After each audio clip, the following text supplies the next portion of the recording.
Morning. ಇವತ್ತು day 3. ನಿನ್ನೆ ನಾವು ಗೋಲ್ಡನ್ ಸರ್ಕಲ್ನ ಕವರ್ ಮಾಡಿದ್ವಿ. ಗೋಲ್ಡನ್ ಸರ್ಕಲಲ್ಲಿ ನನಗೆ ಗೀಝರ್ ಮತ್ತು ಗುಲ್ಫೋಸ್ ವಾಟರ್ ಫಾಲ್ಸ್ ಅಂತೂ ತುಂಬಾ ಇಷ್ಟ ಆಯಿತು. ಅದನ್ನು ನೋಡಿಕೊಂಡು ಲಾಸ್ಟಲ್ಲಿ ಒಂದು ನ್ಯಾಷನಲ್ ಪಾರ್ಕ್ ಹೋದ್ವಿ. ಬಟ್ ಸ್ವಲ್ಪ ಲೇಟ್ ಆಗಿಬಿಟ್ಟಿತ್ತು, ಕತ್ಲೆ ಆಗ್ತಾಯಿತ್ತು. ಅದನ್ನು ನೋಡಿಕೊಂಡು ನಾವು ಇಲ್ಲಿ Airbnb ಹೋಮ್ಗೆ ಬಂದು ಸ್ಟೇ ಆದ್ವಿ. ಇವತ್ತು ನಾವು ಕ್ಯಾಂಪರ್ ವ್ಯಾನ್ನ ತೊಗೊತಾ ಇದ್ದೀವಿ. ನಾನಂತೂ ತುಂಬಾ ಎಕ್ಸೈಟಿಂಗ್ ಆಗಿ ಇದ್ದೀನಿ. ಆ್ಯಕ್ಚುಲಿ ನಾವು ಐಸ್ಲ್ಯಾಂಡ್ಗೆ ಟ್ರಿಪ್ ಮಾಡಿರೋದೇ ಕ್ಯಾಂಪರ್ ವ್ಯಾನಲ್ಲಿ ಸ್ಟೇ ಆಗ್ಬೋದು ಅಂತ. ಆಯುಷ್ ಕೂಡ ತುಂಬಾ ಎಕ್ಸೈಟೆಡ್ ಆಗಿದ್ದಾನೆ. ಇವಾಗ ನಾವು ಕಾರ್ನ ರೆಂಟ್ ತೊಗೊಂಡಿದ್ವಿ ಅಲ್ವಾ, ಅದನ್ನು ರಿಟರ್ನ್ ಕೊಟ್ಬಿಟ್ಟು ಕ್ಯಾರವಾನ್ ತೊಗೋತಾ ಇದ್ವಿ. ಈ ಕ್ಯಾರವಾನ್ ತೊಗೊಂಡು ನಾವು ಇವತ್ತು ರಿಂಗ್ ರೋಡ್ನ ಕವರ್ ಮಾಡೋದಕ್ಕೆ ಸ್ಟಾರ್ಟ್ ಮಾಡ್ತೀವಿ. ಫಸ್ಟ್ ಡೇ ನಾವು 3 ವಾಟರ್ ಫಾಲ್ಸ್ ಇದೆ ಇವತ್ತು. ಅದರಲ್ಲಿ ಒಂದು ವಾಟರ್ ಫಾಲ್ಸ್ ನಾವು ಹಿಂದೆನೂ ಹೋಗಿ ನಾವು ವಾಟರ್ ಫಾಲ್ಸ್ ಹಿಂದೆ ಹೋಗಿ ನೋಡ್ಬೋದು. ಅದು ತುಂಬಾ ಚೆನ್ನಾಗಿದೆ. ಹಾಗೆಯೇ ಇನ್ನೊಂದು ವಾಟರ್ ಫಾಲ್ಸ್ ಹತ್ರನೇ ಕ್ಯಾಂಪಿಂಗ್ ಸೈಟ್ ಇದೆ, ಅಲ್ಲಿ ನಾವು ಇವತ್ತು ಉಳ್ಕೋಬೋದು, ಅದು ಅಡ್ವಾಂಟೇಜ್. ಹಾಗೆಯೇ ಇವತ್ತು ಬೆಳಗ್ಗೆ ನಾನು ಕೇಕ್ ಕೂಡ ಬೇಕ್ ಮಾಡಿದೆ. ಅದು ಅಷ್ಟು ಚೆನ್ನಾಗಿ ಬರಲಿಲ್ಲ.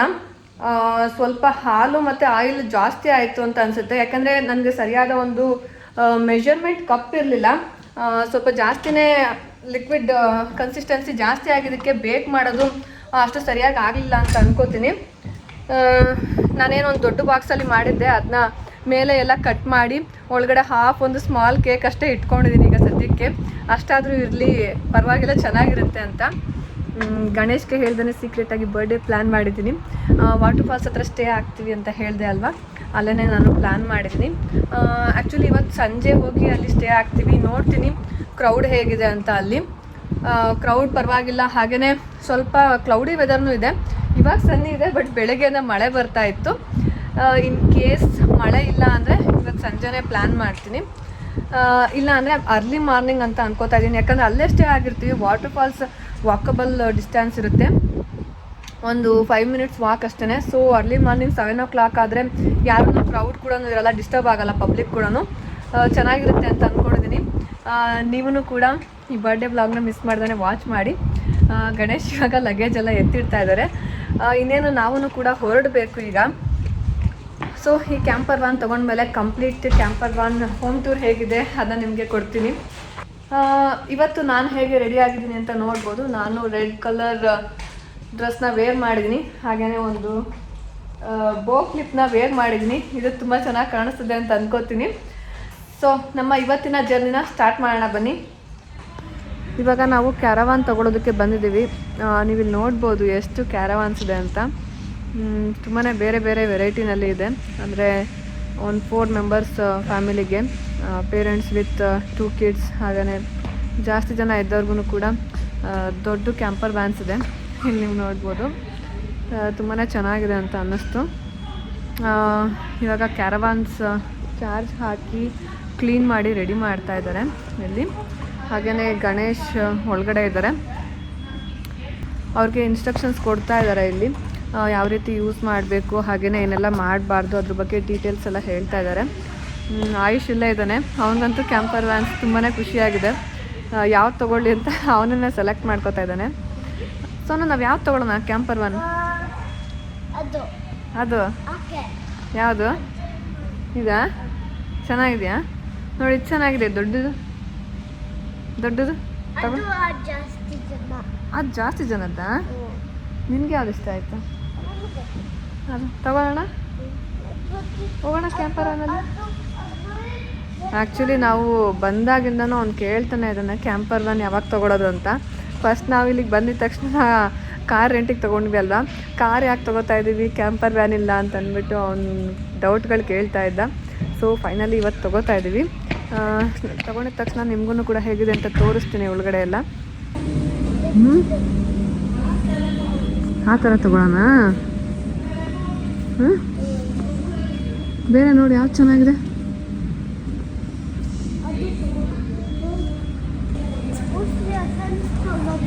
ಹಾಂ ತಗೊಳ್ಳೋಣ, ಚೆನ್ನಾಗಿದೆಯಾ? ಇದು ತಗೊಳ್ಳೋಣ. ಇದು ಮೇಲೆ ಪಚ್ಚಂಬೇಕು ನೀನು. ಮೇಲೆ ಪಚ್ಚಂತೀಯಾ? ಅದಾದರೆ ಕೆಳಗಡೆನೇ ಪಚ್ಚೋಳೋದು. ಯಾವುದಿರಲಿ? ಮೇಲೆ ಪಚ್ಚಂಬೇಕಲ್ಲಿ ಮೇಲೆ ಇದೆ. ನೀನು ಮೇಲೆ ಪಚ್ಚಂತೀಯಾ? ಅದು ಜಾಸ್ತಿ ಜನ ಇದ್ದರೆ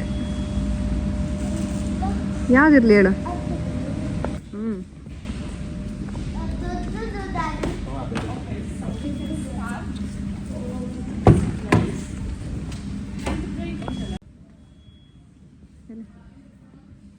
ಅವ್ರ ವ್ಯಾನ್ ಶರ್ಟ್ ವಾ,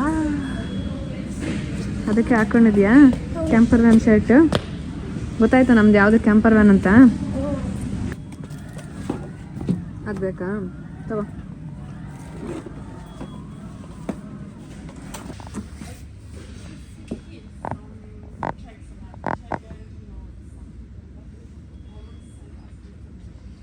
ಚೆನ್ನಾಗಿದೆ,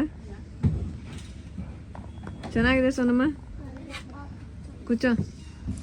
ಕ್ಯಾರವನ್ ಎಲ್ಲ ಕಂಪ್ಲೀಟ್ ಚೆಕ್ ಮಾಡಿ ಎಲ್ಲಾದರೂ ಸ್ಕ್ರ್ಯಾಚ್ ಆಗಿದೆಯಾ, ಎಲ್ಲ ಡ್ಯಾಮೇಜ್ ಆಗಿದೆಯಾ ಅಂತಂದ್ಬಿಟ್ಟು ಎಲ್ಲ ಚೆಕ್ ಮಾಡಿ ಲಿಸ್ಟ್ ಮಾಡ್ಕೋತಾ ಇದ್ದಾರೆ. ಮತ್ತೆ ಅಗೈನ್ ನಾವು ಕ್ಯಾರವನ್ನ ರಿಟರ್ನ್ ಕೊಟ್ಟಾಗ ಕಾರ್ ಮೇಲೆ ಏನಾದರೂ ಸ್ಕ್ರ್ಯಾಚ್ ಆಗಿದೆಯಾ, ಎಲ್ಲ ಡ್ಯಾಮೇಜ್ ಆಗಿದೆಯಾ ಅದನ್ನ ಚೆಕ್ ಮಾಡ್ತಾರೆ. ಆಯುಷ್ ನಮ್ಮನ್ನ ಕೇಳ್ದ ನಾವೇನು ಮಾಡ್ತಾ ಇದ್ದೀವಿ ಅಂತ. ಸೊ ಅವನಿಗೂ ಹೇಳಿದ್ವಿ ಈ ಥರ ಕ್ಯಾರವನ್ ಮೇಲೆ ಏನಾದರೂ ಸ್ಕ್ರ್ಯಾಚ್ ಆಗಿದ್ರೆ ಅವರಿಗೆ ತೋರಿಸ್ಬೇಕು ಅಂತ. ಸೊ ಅವನು ಇಂಟ್ರೆಸ್ಟೆಡ್ ಆಗಿ ಎಲ್ಲೆಲ್ಲಿ ಸ್ಕ್ರ್ಯಾಚ್ ಆಗಿದೆ ಅಂತ ಹುಡುಕಿ ತೋರಿಸ್ತಾ ಇದ್ದ. ಆಯುಷ್ ಅಂತೂ ತುಂಬಾನೇ ಎಕ್ಸೈಟೆಡ್ ಆಗಿದ್ದ. ಕ್ಯಾರವನ್ ತಗೊಂಡು ಬೇಗನೆ ಡ್ರೈವ್ ಮಾಡ್ಕೊಂಡು ಹೊಟ್ಟೋಗ್ಬಿಡ್ಬೇಕು ಅವನಿಗೆ ಅಂತೂ. ನಾವೇನು ಚೆಕ್ ಮಾಡೋದಕ್ಕೂ ಡೀಟೇಲ್ಸ್ ಕೇಳೋದಕ್ಕೂ ಬಿಡ್ತಾನೆ ಇರಲಿಲ್ಲ. ತುಂಬಾನೇ ಅರ್ಜೆಂಟ್ ಮಾಡ್ತಿದ್ದ, ಹೋಗೋಣ ಅಂತ. ಅವನ ಫೇಸಲ್ಲೇ ನೀವು ನೋಡ್ಬೋದು ಎಷ್ಟು ಖುಷಿಯಾಗಿದ್ದಾನೆ ಅಂತ.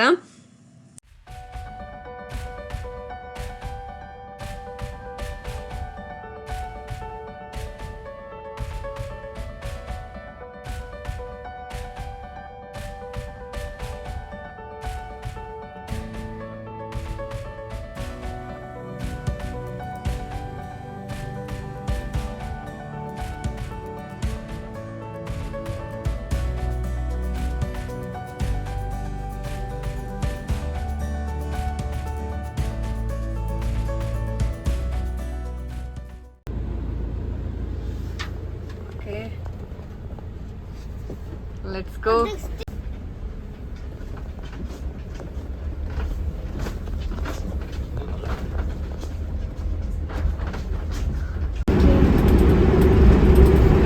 Ali.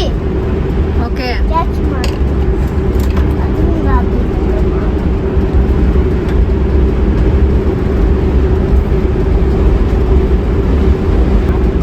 No.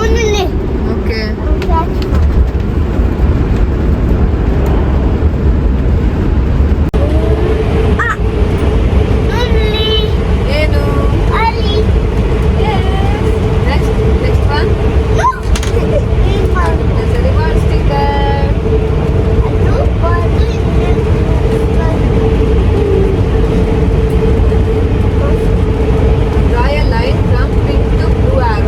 Taking the path that only has apples. So Nama, this bear is going to home. Okay? He likes only what he likes. He likes only apples. Okay? You have to go in that path. You have to go in to collect only apples, not banana, not strawberry. Okay? Draw a line. Okay?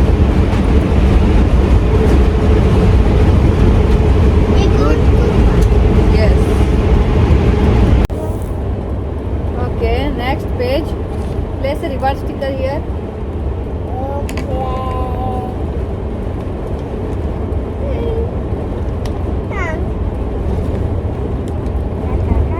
Okay, next page. Next page is. Okay, let's go in order. Draw a line from pink arrow to blue arrow. Follow in the path from 1 to 5. Say the numbers out loud as you go. So, Nama, this doggy is going home. Okay? On the road, you have to count numbers. When you come here, you have to say loudly 1. Okay? Next, 2. 3 ಹೋಗಬಾರ್ದು. 2 ಎಲ್ಲಿರುತ್ತೋ ಅಲ್ಲೇ ಹೋಗಬೇಕು. Next, 3. Next, 4. Next, 5. ಆ ಥರ. Okay? ಅದು 2 ಆದಮೇಲೆ 3. Okay? 4, 5. Next ತೋರಿಸಿ. 1. Yes. 2. Okay, slow. Very good. Next 3. ನೀನು ಜಾಸ್ತಿ ಲವ್ ಮಾಡಿ. Okay, loud ಹೇಳು. 3. Yes. Next 4. 4. Next 5. yes. Good. Reward sticker, place A reward sticker. Okay. ಅಂದ್ರೆ ನೋಡ್ ಪಕ್ಕದಲ್ಲಿ ನಿಮ್ಗೆ ವಾಟರ್ ಫಾಲ್ ಕಾಣುತ್ತೆ. ಅಲ್ಲಿ ನೋಡಲ್ಲಿ ನೋಡ್ದೆ, ಅಲ್ಲಲ್ಲೇ ಈ ತರ ವಿಂಡ್ ಸ್ಪೀಡ್ ಎಷ್ಟಿದೆ ಅಂತ ಡಿಸ್ಪ್ಲೇ ಮಾಡ್ತಾ ಇರ್ತಾರೆ. ಇಲ್ಲಿ ಇವಾಗ ಸದ್ಯಕ್ಕೆ 12 and 13 ಅಂದರೆ ಒಂದು ರೋಡ್ ಬಂದು 12 ಇದೆ ವಿಂಡ್ ಸ್ಪೀಡ್, ಇನ್ನೊಂದು ರೋಡ್ ಬಂದು 13 ಇದೆ. ಸರಿಯಾಗಿ ರೀಡಿಂಗ್ ಕಾಣಿಸ್ತಿಲ್ಲ ಅನ್ಕೋತೀನಿ ವಿಡಿಯೋದಲ್ಲಿ. ಸೊ ಕ್ಯಾರವನ್ನು ನಾವು ವಿಂಡ್ ಸ್ಪೀಡ್ 15 ಅಥವಾ 15ಗಿಂತ ಮೇಲೆ ಇದ್ರೆ ನಾವು ಸ್ಟಾಪ್ ಮಾಡಬೇಕಾಗುತ್ತೆ. ಇವಾಗ ಸದ್ಯಕ್ಕೆ 13 ಇರೋದ್ರಿಂದ ಡ್ರೈವ್ ಮಾಡ್ಬೋದು. ಫಸ್ಟ್ ಪೆಟ್ರೋಲ್ ಬಂಕ್ ಹತ್ರ ಸ್ಟಾಪ್ ಮಾಡಿದ್ದೀವಿ. ತುಂಬಾ ವಿಂಡ್ ಜಾಸ್ತಿ ಇರೋದ್ರಿಂದ ಕ್ಯಾರವಾನ್ ಶೇಕ್ ಆಗ್ತಾ ಇತ್ತು. ಸೊ ಸ್ವಲ್ಪ ಹೊತ್ತು ಸ್ಟಾಪ್ ಮಾಡಿದ್ವಿ. ಇಲ್ಲೇ ಒಂದು ಗ್ರಾಸರಿ ಶಾಪ್ ಕೂಡ ಇದೆ. ಸೊ ನಮ್ಮ ನೆಕ್ಸ್ಟ್ ಜರ್ನಿಗೆ ಬೇಕಾಗಿರೋ ಅಂಥ ಗ್ರಾಸರೀಸ್ ಎಲ್ಲ ಶಾಪಿಂಗ್ ಮಾಡ್ಕೊಳ್ಳೋಣ, ಅಷ್ಟರಲ್ಲಿ ವಿಂಡ್ ಕಮ್ಮಿ ಆಗುತ್ತಾ ಅಂತ ಫಸ್ಟ್ ಗ್ರಾಸರಿ ಶಾಪಿಂಗ್ಗೆ ಹೋಗ್ತಾ ಇದ್ದೀವಿ.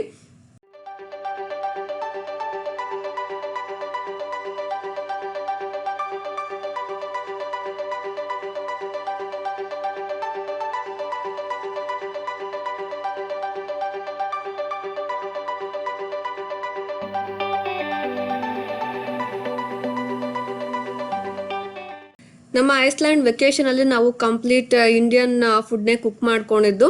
ನಮ್ಮ ಇಂಡಿಯನ್ ಕುಕ್ಕಿಂಗ್ಗೆ ಬೇಕಾಗಿರೋ ಅಂಥ ಅದರ್ ಐಟಮ್ಸ್ ಲೈಕ್ ರೈಸ್, ದಾಲ್, ಮಸಾಲ ಐಟಮ್ಸ್, ಸಾಂಬಾರ್ ಪೌಡರ್ ಎಲ್ಲದನ್ನು ನಾವು ನೆದರ್ಲ್ಯಾಂಡ್ಸ್ನೇ ಕ್ಯಾರಿ ಮಾಡಿದ್ವಿ. ಬರೀ ಈ ಗ್ರಾಸರಿ ಶಾಪ್ನಲ್ಲಿ ವೆಜಿಟೇಬಲ್ಸ್ನ ಪರ್ಚೇಸ್ ಮಾಡ್ತಿದ್ದೀವಿ. ಹಾಗೆಯೇ ಹಾಲು, ಮೊಸರು ಇದೆಲ್ಲದನ್ನು ತಗೋತಾ ಇದ್ದೀವಿ. ನಾವು ವೇಗನ್ಸ್ ಆಗಿರೋದ್ರಿಂದ ಸೋಯಾ ಮಿಲ್ಕ್ ಆ್ಯಂಡ್ ಸೋಯಾ ಕರ್ಡ್ನ ಸರ್ಚ್ ಮಾಡ್ತಾ ಇದ್ದೆ. ಜಾಸ್ತಿ ಆಪ್ಷನ್ ಇರಲಿಲ್ಲ, ಲಿಮಿಟೆಡ್ ಆಪ್ಷನ್ ಇತ್ತು ಐಸ್ಲ್ಯಾಂಡ್ನಲ್ಲಿ. ಯೂಶಲಿ ನಾವು ಬೇರೆ ವೆಕೇಷನ್ ಹೋದಾಗ ನಮಗೆ ಸೋಯಾ ಮಿಲ್ಕ್ ಅಂತೂ ನಮಗೆ ಎಲ್ಲ ಆಲ್ಮೋಸ್ಟ್ ಗ್ರಾಸರಿ ಶಾಪ್ಸಲ್ಲೂ ಸಿಗ್ತಾ ಇತ್ತು. ಐಸ್ಲ್ಯಾಂಡಲ್ಲಿ ಸೋಯಾ ಮಿಲ್ಕ್ ಸಿಕ್ತು, ಬಟ್ ಪ್ಲೇನ್ ಯೋಗರ್ಟ್ ಸಿಗಲಿಲ್ಲ ನಮಗೆ, ಫ್ಲೇವರ್ಡ್ ಯೋಗರ್ಟ್ ಇತ್ತು. ಸೊ ಅದನ್ನೇ ನಾವು ಫ್ಲೇವರ್ಡ್ ಯೋಗರ್ಟ್ನ ತೊಗೊಂಡ್ವಿ. ಆಯುಷ್ ಊಟಕ್ಕೆ ರೆಗ್ಯುಲರ್ ಆಗಿ ಕರ್ಡ್ ಯೂಸ್ ಮಾಡ್ತಾನೆ. ಸೊ ಅವನಿಗೆ ಮೊಸರು ಇರಲೇಬೇಕು. ಅದಕ್ಕೋಸ್ಕರ ನಾನು ವೆನಿಲಾ ಫ್ಲೇವರ್ಡ್ ಕರ್ಡ್ನ ತೊಗೊಂಡೆ. ಫನ್ನಿ ಅನಿಸುತ್ತೆ, ಫ್ಲೇವರ್ಡ್ ಕರ್ಡ್ ವಿತ್ ರೈಸ್. ನನಗಂತೂ ಇಮ್ಯಾಜಿನ್ ಮಾಡ್ಕೊಳಕ್ಕಾಗಲ್ಲ, ಬಟ್ ಆಯುಷ್ ಅಂತೂ ಇಷ್ಟಪಟ್ಟು ತಿಂದ. ಆಲ್ಮೋಸ್ಟ್ ಎಲ್ಲ ನಮಗೆ ಬೇಕಾಗಿರೋಂಥ ಗ್ರಾಸರಿ ಐಟಮ್ಸ್ ಎಲ್ಲ ತೊಗೊಂಡಿದ್ದಾಯಿತು. ನೆಕ್ಸ್ಟ್ ಇವಾಗ ಬಿಲ್ಲಿಂಗ್ ಕೌಂಟರ್ಗೆ ಹೋಗ್ತಾ ಇದ್ದೀವಿ. ಐಸ್ಲ್ಯಾಂಡಲ್ಲಿ ಆಲ್ಮೋಸ್ಟ್ ಎಲ್ಲ ಕಡೆನೂ ಕೂಡ ಸೂಪರ್ ಮಾರ್ಕೆಟ್ಸ್ ಇದೆ. ನಮಗೆ ಸಡನ್ನಾಗಿ ಏನಾದರೂ ಗ್ರಾಸರಿ ಐಟಮ್ ಬೇಕು ಅಂದರೆ ಈಸಿಯಾಗಿ ನಮಗೆ ಅವೈಲಬಲ್ ಇರುತ್ತೆ. ನಾನು ನೋಡಿದಾಗೆ ರೆಸ್ಟೋರೆಂಟ್ಸ್ ಅಷ್ಟೊಂದು ಎಲ್ಲ ಕಡೆನೂ ಕೂಡ ಇರಲಿಲ್ಲ. Major cities are some towns ಹತ್ರ ರೆಸ್ಟೋರೆಂಟ್ಸ್ ಇರ್ತಿತ್ತು. ಅದರಲ್ಲೂ ಇಂಡಿಯನ್ ರೆಸ್ಟೋರೆಂಟ್ಸ್ ತುಂಬಾ ಕಮ್ಮಿ ಇತ್ತು ಐಸ್ಲ್ಯಾಂಡ್ನಲ್ಲಿ.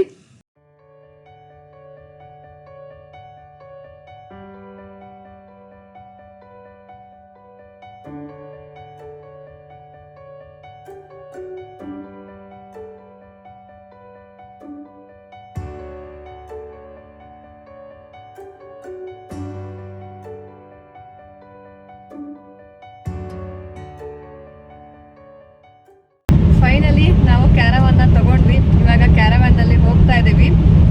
ಇವಾಗ ಸಂಜೆ 4 ಗಂಟೆ, ಲೇಟ್ ಆಯಿತು ಸ್ವಲ್ಪ. ಕ್ಯಾರವನ್ನೆಲ್ಲ ತೊಗೊಂಡು ಅವ್ರ ಇನ್ಸ್ಟ್ರಕ್ಷನ್ಸ್ ಎಲ್ಲ ಹೇಳಿ ನಮಗೆ ತೋರಿಸ್ಕೊಟ್ಟು ನಾವು ಅದನ್ನು ಎಲ್ಲ ನೋಡ್ಕೊಳ್ಳೋ ಅಷ್ಟರಲ್ಲಿ ತುಂಬಾ ಲೇಟ್ ಆಯಿತು. ಇವಾಗ ನಾವು ಇವತ್ತಿನ ಫಸ್ಟ್ ಪ್ಲೇಸ್ಗೆ ಹೋಗ್ತಾ ಇದ್ದೀವಿ. ಆಯುಷ್ ಇಲ್ಲಿ ಹಿಂದೆ ಇದ್ದಾನೆ, ನೋಡ್ಬೋದು. ಅವನಿಗೆ ಸಪ್ರೇಟ್ ಸೀಟ್ ಇದೆ. ಗಣೇಶ್ ಡ್ರೈವ್ ಮಾಡ್ತಾ ಇದ್ದಾರೆ. ಒಂಥರ ಡಿಫ್ರೆಂಟ್ ಎಕ್ಸ್ಪೀರಿಯನ್ಸ್ ಅಂತ ಅನಿಸ್ತಿದೆ. ಒಂಥರ ಬಸ್ಸಲ್ಲಿ ಫ್ರಂಟ್ ಸೀಟಲ್ಲಿ ಕುತ್ಕೊಂಡಿದ್ದ ಥರ ಅನ್ನಿಸ್ತಾ ಇದೆ. ತುಂಬಾ ಹೈಟಲ್ಲಿದೆ. ಕಾರಲ್ಲಿ ಕುತ್ಕೊಳ್ಳೋದಕ್ಕೂ ಇದಕ್ಕೂ ಡಿಫ್ರೆನ್ಸ್ ಅನ್ನಿಸ್ತಾ ಇದೆ. ಹಾಗೆಯೇ ತುಂಬ ಖುಷಿ ಅನ್ನಿಸ್ತಾ ಇದೆ. ನಮ್ಮದೇ ಆದಂಥ ಚಲಿಸುವ ಮನೆ, ಅದರಲ್ಲಿ ಹೋಗ್ತಾ ಇದ್ದೀವಿ. ಕ್ಯಾರವಾನ್ ಕಂಪ್ಲೀಟ್ ಹೋಮ್ ಟೂರ್ ಹೇಗಿದೆ ಅಂತ ನಾನು ಸಪ್ರೇಟ್ ಒಂದು ಬ್ಲಾಗ್ನ ಪೋಸ್ಟ್ ಮಾಡ್ತೀನಿ. ಕ್ಯಾರವಾನ್ ಡ್ರೈವಿಂಗ್ ಸ್ವಲ್ಪ ಡಿಫ್ರೆಂಟ್ ಆಗಿದೆ ಅಂತ ಹೇಳ್ತಾ ಇದ್ರು. ಇವತ್ತು ತಗೊಂಡಿದ್ದ ದಿನನೇ ಫಸ್ಟ್ ದಿನ ತುಂಬಾ ವಿಂಡ್ ಇದೆ. ನಮಗೆ ಎಕ್ಸ್ಪ್ಲೇನ್ ಮಾಡಬೇಕಾದ್ರೆ ಹೇಳಿದ್ರು, ನಮಗೆ ಅಲ್ಲಲ್ಲೇ ರೋಡ್ನಲ್ಲಿ ಬೋರ್ಡ್ ಇರುತ್ತೆ, ಅದರಲ್ಲಿ ವಿಂಡ್ ಸ್ಪೀಡ್ ಎಷ್ಟಿದೆ ಅಂತ ಅಂದ್ಬಿಟ್ಟು ಡಿಸ್ಪ್ಲೇ ಮಾಡ್ತಾ ಇರ್ತಾರೆ. ಅದನ್ನು ನೋಡಿಕೊಂಡು ಡ್ರೈವ್ ಮಾಡಬೇಕಾಗುತ್ತೆ. ವಿಂಡ್ ಸ್ಪೀಡ್ 15ಗಿಂತ ಕಡಿಮೆ ಇದ್ದರೆ ನಾವು ಡ್ರೈವ್ ಮಾಡ್ಬೋದು. ಇವಾಗ ಸದ್ಯಕ್ಕೆ 12 or 13 ಅಷ್ಟಿದೆ. 15 or 15ಗಿಂತ ಮೇಲಿದ್ರೆ ನಾವು ಕ್ಯಾರವನ್ನ ಡ್ರೈವ್ ಮಾಡೋ ಆಗಿಲ್ಲ. ನಾವು ಪೆಟ್ರೋಲ್ ಬಂಕಲ್ಲಿ ಸ್ಟಾಪ್ ಮಾಡ್ಕೋಬೇಕಾಗುತ್ತೆ. ಕ್ಯಾರವನ್ ತಗೊಂಡಿದ ತಕ್ಷಣ ನಾವು ಫಸ್ಟ್ ಗ್ರಾಸರಿ ಶಾಪ್ಗೆ ವಿಸಿಟ್ ಮಾಡಿ ನಮ್ಗೆ ಏನೇನು ಗ್ರಾಸರೀಸ್ ಬೇಕೋ ಅದೆಲ್ಲದನ್ನು ಕೂಡ ಶಾಪ್ ಮಾಡ್ಕೊಂಡು ಬಂದ್ವಿ. ಅದೆಲ್ಲದನ್ನು ಕೂಡ ನಾವು ಫ್ರಿಡ್ಜ್ನಲ್ಲಿ ಲೋಡ್ ಮಾಡ್ಕೊಂಡ್ವಿ. ಯಾಕಂದ್ರೆ ನೆಕ್ಸ್ಟ್ ಕುಕಿಂಗ್ ಎಲ್ಲ ನಾವು ಕ್ಯಾರವನ್ ಅಲ್ಲೇ ಮಾಡ್ಕೋತಾ ಇದೀವಿ. ಕ್ಯಾರವನ್ ಅಲ್ಲಿ ಮೂವಿಂಗ್ ಇದ್ದಾಗೂ ಕೂಡ ಸ್ವಲ್ಪ ಶೇಕ್ ಆಗ್ತಿದೆ. ಹಾಗೇನೆ ಗ್ರಾಸರಿ ಶಾಪಿಂಗ್ ಹತ್ರ ನಿಲ್ಸಿದ್ದಾಗೂ ಸ್ವಲ್ಪ ಶೇಕ್ ಆಗ್ತಾ ಇತ್ತು, ಯಾಕಂದ್ರೆ ಇವತ್ತು ವಿಂಡ್ ಸ್ಪೀಡ್ ತುಂಬಾನೇ ಜಾಸ್ತಿ ಇದೆ, ಅದಕ್ಕೋಸ್ಕರ. ಹಾಗೆ ನಮ್ಗೆ ಒಂದು ವೆಬ್ಸೈಟ್ ಕೂಡ ಹೇಳಿದ್ದಾರೆ, ಅದರಲ್ಲಿ ನಾವು ಎಲ್ಲಿ ಹೋಗ್ತಾ ಇದ್ದೀವಿ ಹಾಗೇನೆ ವಿಂಡ್ ಸ್ಪೀಡ್ ಎಷ್ಟಿದೆ ಅದೆಲ್ಲದನ್ನು ಕೂಡ ನೋಡ್ಕೋಬಹುದು. ಅದು ತುಂಬಾನೇ ಹೆಲ್ಪ್ ಆಗ್ತಾ ಇದೆ. ಇವಾಗ ಸೆಪ್ಟೆಂಬರ್ ಮಂತ್ ಅಲ್ಲಿ ಆಟಮ್ ಆಲ್ರೆಡಿ ಸ್ಟಾರ್ಟ್ ಆಗ್ತಾ ಇರೋದ್ರಿಂದ ಇವಾಗ ಸ್ವಲ್ಪ ಬೇಗನೆ ಕತ್ಲೆನೂ ಆಗ್ತಿದೆ. ಒಂದು ನೈಟ್ 8:30ಗೆಲ್ಲ ಇಲ್ಲಿ ಕತ್ಲೆ ಆಗುತ್ತೆ. ಇಲ್ಲ ಅಂದ್ರೆ ಸಮ್ಮರ್ ಟೈಮ್ ಅಲ್ಲಿ, ಪೀಕ್ ಸಮ್ಮರ್ ಅಲ್ಲಿ ಬಂದ್ರೆ ನಮ್ಗೆ ಮಿಡ್ ನೈಟ್ ಕೂಡ ಸನ್ಲೈಟ್ ಇರುತ್ತೆ. ಅವಾಗ ಇನ್ನೂ ನಾವು ಜಾಸ್ತಿ ಪ್ಲೇಸಸ್ ನ ನೋಡ್ಬೋದು. ಎಲ್ಲಾ ಕಡೆನೂ ಆಲ್ಮೋಸ್ಟ್ ನಮ್ಗೆ ಓಪನ್ ಇರುತ್ತೆ ನಮ್ಗೆ ಪ್ಲೇಸಸ್ ಎಲ್ಲ. ಸೊ ಜಾಸ್ತಿ ಪ್ಲೇಸಸ್ ನ ಕವರ್ ಮಾಡ್ಬೋದು. ಇವತ್ತು 8:30 ನಮ್ಗೆ ಎಷ್ಟು ಪ್ಲೇಸಸ್ ಆಗುತ್ತೋ ಅಷ್ಟನ್ನ ನೋಡಿ ಒಂದು ಕ್ಯಾಂಪಿಂಗ್ ಸೈಟ್ ಅಲ್ಲಿ ಪಾರ್ಕ್ ಮಾಡ್ತೀವಿ. ಸೊ ಫಸ್ಟ್ ಪ್ಲೇಸ್ ಇವತ್ತಿಂದು ಹೇಗಿರುತ್ತೆ ಅಂತ ನೋಡೋಣ. ದೂರದಲ್ಲಿ ನೋಡ್ತಾ ಇರ್ಬೋದು ನೀವು, ಸ್ಮಾಲ್ ವಾಟರ್ ಫಾಲ್ ಕಾಣಿಸ್ತಾ ಇದೆ. ಅಕ್ಕಪಕ್ಕ ನೋಡ್ಬೋದು ಯಾವ ತರ ಇದೆ ಅಂತ. ಕಂಪ್ಲೀಟ್ ಗ್ರೀನರಿ ಲ್ಯಾಂಡ್ ಅಂತ ಹೇಳಕ್ಕಾಗಲ್ಲ, ಅಲ್ಲಲ್ಲೇ ಪ್ಯಾಚ್ ಗ್ರೀನರಿ ಲ್ಯಾಂಡ್ ಇದೆ. ಹಾಗೇನೆ ಬ್ಲ್ಯಾಕ್ ಸಾಯಿಲ್ ಕಾಣಿಸ್ತಾ ಇದೆ. ತುಂಬಾ ವರ್ಷಗಳಿಂದ ವಾಲ್ಕೆನೋ ಎರಪ್ಟ್ ಆಗಿ ಲಾವಾ ಎಲ್ಲ ಡ್ರೈ ಆಗಿ ಅದರಿಂದ ಆಗಿರೋ ಅಂತ ಬ್ಲ್ಯಾಕ್ ಆಯಿಲ್ ಮತ್ತೆ ಬ್ಲ್ಯಾಕ್ ಸ್ಟೋನ್ಸ್ ಎಲ್ಲ ನೋಡ್ಬೋದು. ಅದಕ್ಕೋಸ್ಕರ ಇಲ್ಲೇನು ಜಾಸ್ತಿ ಬೆಳೆಯೋದಕ್ಕಾಗಲ್ಲ. ನಾವು ಅಲ್ಲಲ್ಲೇ ಗ್ರೀನ್ ಹೌಸ್ಗಳನ್ನು ಕೂಡ ನೋಡ್ತಾ ಇದೀವಿ. ಗ್ರೀನ್ ಹೌಸ್ ಅಲ್ಲಿ ಇಲ್ಲಿ ಈಗ ವೆಜಿಟೇಬಲ್ಸ್ ಎಲ್ಲದನ್ನು ಕೂಡ ಬೆಳೀತಾ ಇದ್ದಾರೆ.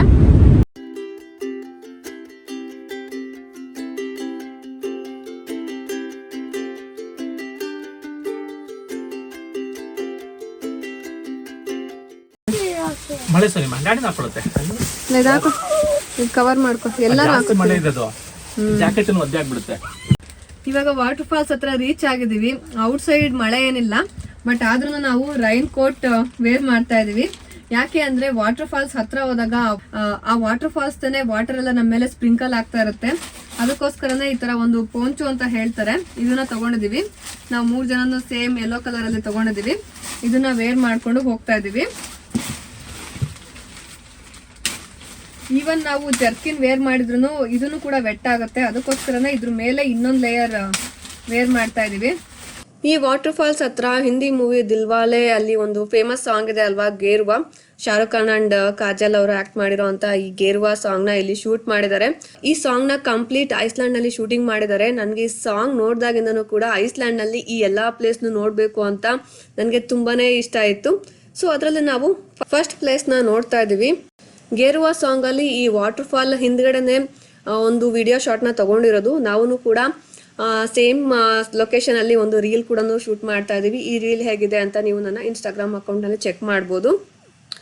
ಈ ವಾಟರ್ ಫಾಲ್ ನೇಮ್ ಏನು ಅಂತ ನಾನು ಸ್ಕ್ರೀನ್ ಮೇಲೆನೆ ಈ ವಾಟರ್ ಫಾಲ್ ನೇಮ್ ನ ಮೆನ್ಷನ್ ಮಾಡಿರ್ತೀನಿ, ನೀವು ಚೆಕ್ ಮಾಡ್ಬೋದು. ಈ ವಾಟರ್ ಫಾಲ್ ಫ್ರಂಟ್ ವ್ಯೂಗಿಂತನೂ ಈ ವಾಟರ್ ಫಾಲ್ ಹಿಂದೆ ನಾವು ಹೋಗ್ತೀವಲ್ಲ ಆ ವ್ಯೂ ನನಗೆ ತುಂಬಾನೇ ಇಷ್ಟ ಆಯ್ತು. ಹಾಗೇನೆ ಸೈಡ್ ವ್ಯೂ ಕೂಡ ತುಂಬಾನೇ ಚೆನ್ನಾಗಿದೆ. ಹತ್ರ ಹೋದ್ರೇನೆ ಈ ವಾಟರ್ ಫಾಲ್ ಎಷ್ಟು ಇಂಟೆನ್ಸಿವ್ ಆಗಿ ಬೀಳ್ತಾ ಇದೆ ಅಂತ ನಮ್ಗೆ ಗೊತ್ತಾಗುತ್ತೆ. ಹತ್ರ ಹೋಗ್ತಿದ್ದಾಗ ನಮ್ಗೆ ವಾಟರ್ ಎಲ್ಲ ನಮ್ಮ ಮೇಲೆ ಬೀಳ್ತಾ ಇತ್ತು. ಹಾಗೆ ಸ್ವಲ್ಪ ಮಳೆನೂ ಬರ್ತಾ ಇತ್ತು. ವಾಟರ್ ಫಾಲ್ ಇಂದನೂ ನೀರ್ ಬೀಳ್ತಾ ಇದೆ, ಜೊತೆಗೆ ಮಳೆನೂ ಬೀಳ್ತಾ ಇದೆ. ನಾವಂತೂ ವಾಟರ್ ಫಾಲ್ ಇಂದ ನೋಡ್ಕೊಂಡು ಬರೋ ಅಷ್ಟರಲ್ಲಿ ಕಂಪ್ಲೀಟ್ ವೆಟ್ ಆಗ್ಬಿಟ್ಟಿದ್ವಿ.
ಇವಾಗ ಈ ವಾಟರ್ ಫಾಲ್ಸ್ ನೋಡಿಕೊಂಡು ಇಲ್ಲೇ ಹತ್ತಿರದಲ್ಲಿ ಇನ್ನೊಂದು ವಾಟರ್ ಫಾಲ್ ಇದೆ, ಅದನ್ನ ನೋಡೋದಕ್ಕೆ ಅಂತ ಹೋಗ್ತಾ ಇದೀವಿ. ನೀವು ನೋಡ್ತಾ ಇರ್ಬೋದು ಎಷ್ಟೊಂದು ನೀರೆಲ್ಲ ನಮ್ಮ ಮೇಲೆ ಸ್ಪ್ರಿಂಕಲ್ ಆಗಿದೆ ಅಂತ. ನನ್ನ ಹೇರೆಲ್ಲ ತುಂಬಾ ವೆಟ್ ಆಗಿಬಿಟ್ಟಿದೆ. ರೈನ್ ಕೋಟ್ ಹಾಕ್ಕೊಂಡಿದ್ರು ತುಂಬಾ ನೀರೆಲ್ಲ ನಮ್ಮ ಮೇಲೆ ಬೀಳುತ್ತೆ. ಆ್ಯಕ್ಚುಲಿ ರೈನ್ ಪ್ಯಾಂಟ್ ಕೂಡ ಹಾಕೋಬೇಕು, ಆವಾಗಲೇ ಸ್ವಲ್ಪ ಅವಾಯ್ಡ್ ಆಗುತ್ತೆ. ಅದರಲ್ಲೇ ನಾನು ರೈನ್ ಕೋಟ್ ತೆಗೆದು ವೀಡಿಯೋ ಮಾಡಿಕೊಂಡೆ. ಸೊ ಸ್ವಲ್ಪ ಜಾಸ್ತಿನೇ ವೆಟ್ ಆಗಿಬಿಟ್ಟಿದ್ದೀನಿ. ಈ ವಾಟರ್ ಫಾಲ್ ಮುಂದೆಯಿಂದ ನೋಡೋದಕ್ಕಿಂತ ಹಿಂದೆಯಿಂದ ಹೋಗಿ ನೋಡ್ತೀವಲ್ಲ ಅದು ವ್ಯೂ ತುಂಬಾ ಚೆನ್ನಾಗಿ ಅನಿಸುತ್ತೆ. ಫಸ್ಟ್ ಟೈಮ್ ನಾವು ಈ ಥರ ಒಂದು ವಾಟರ್ ಫಾಲ್ ಹಿಂದೆ ಹೋಗ್ಬೋದಾಗಿರೋ ಅಂಥ ಎಕ್ಸ್ಪೀರಿಯೆನ್ಸ್ ಮಾಡಿದ್ದು ತುಂಬಾ ಚೆನ್ನಾಗಿ ಅನ್ನಿಸ್ತು.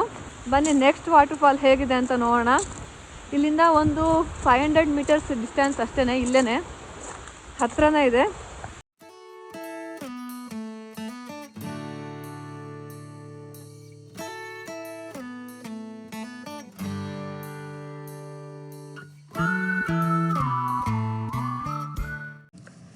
ನೆಕ್ಸ್ಟ್ ನಾವು ಹೋಗ್ತಾ ಇರುವಂಥ ಈ ವಾಟರ್ ಫಾಲ್ ನನಗೆ ತುಂಬಾ ಇಷ್ಟ ಆಯಿತು. ಈ ವಾಟರ್ ಫಾಲ್ ಹತ್ತಿರ ಹೋಗೋದಕ್ಕೆ ಸ್ವಲ್ಪ ಡಿಫಿಕಲ್ಟ್ ಅಂತ ಅನ್ನಿಸ್ತು. ಯಾಕೆ ಅಂದರೆ ನೀವು ಇಲ್ಲಿ ನೋಡ್ತಾ ಇರ್ಬೋದು ಗುಹೆ ಥರ ಇದೆ, ಹಾಗೆಯೇ ನೀರು ಹರಿತಾ ಇದೆ. ನಾವಿಲ್ಲಿ ಹೋಗಬೇಕು ಅಂದರೆ ಆ ನೀರು ಮೇಲೇ ಹೋಗಬೇಕು, ನಮ್ಮ ಶೂ ಎಲ್ಲ ವೆಟ್ ಆಗುತ್ತೆ. ಸೊ ಕೇರ್ಫುಲ್ ಆಗಿ ಹೋಗಬೇಕು. ಬಟ್ ಕಷ್ಟ ಆದ್ರೂ ಒಳಗಡೆ ಹೋದರೆ ಈ ವಾಟರ್ ಫಾಲ್ ವ್ಯೂ ಅಂತೂ ತುಂಬಾ ಅಮೇಝಿಂಗ್ ಅಂತ ಅನ್ನಿಸ್ತು. ಒಳ್ಳೆ ಆಕಾಶದಿಂದ ಬೀಳ್ತಾ ಇರೋವಂಥ ಆಕಾಶ ಗಂಗೆ ಥರ ಈ ವಾಟರ್ ಫಾಲ್ ನನಗನ್ನಿಸ್ತು.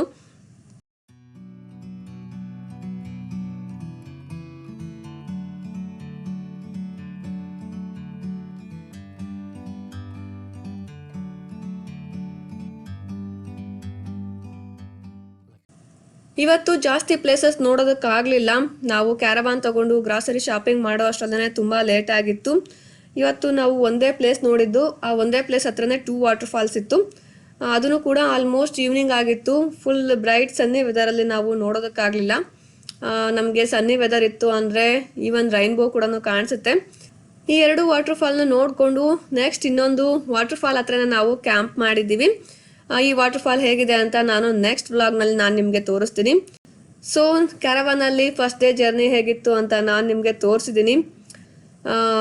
ಇವಾಗ ನಾವು ಕ್ಯಾಂಪ್ ಸೈಟ್ಗೆ ರೀಚ್ ಆಗಿ ನೈಟ್ ಡಿನ್ನರ್ ಎಲ್ಲ ಪ್ರಿಪೇರ್ ಮಾಡ್ಕೊಂಡ್ವಿ. Almost sleeping time. ಸೊ ನಾನು ನಿಮ್ಮನ್ನ ಮತ್ತೆ ನೆಕ್ಸ್ಟ್ ವ್ಲಾಗ್ನಲ್ಲಿ ಮೀಟ್ ಮಾಡ್ತೀನಿ. ಅಲ್ಲಿವರೆಗೂ ಬಾಯ್ ಬಾಯ್, ಗುಡ್ ನೈಟ್.